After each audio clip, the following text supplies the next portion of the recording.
山のてっぺんからは海と港が見えた。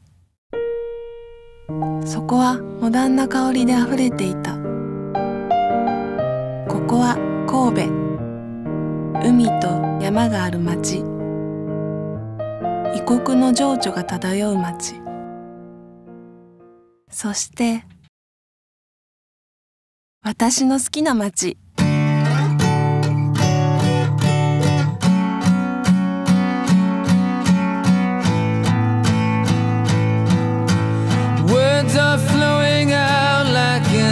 Rain into a paper cup. They slither while they pass. They slip away across the universe. Pools of sorrow, waves of joy are drifting through my open mind, possessing and caressing me. Sounds of laughter, shades of earth are 北の坂を下っていると降っていた雨が上がった。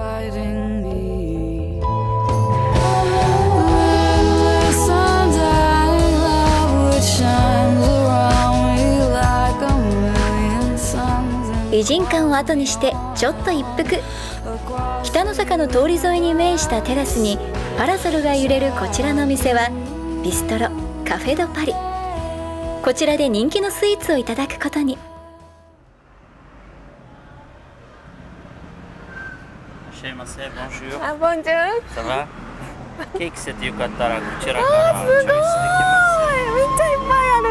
好きなものです。これめっちゃ気になるんですよね。フルーツ大好きやし。はい、フルーツタルトでお願いします。どの辺から行こうかな。いちごを食べようかな。タルトなんですけど、あ、めっちゃ柔らかいです。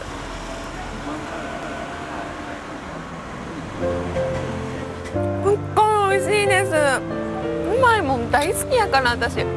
なんかここお店自体すっごい可愛くて、なんかほんまにパリに来たみたいな感じです。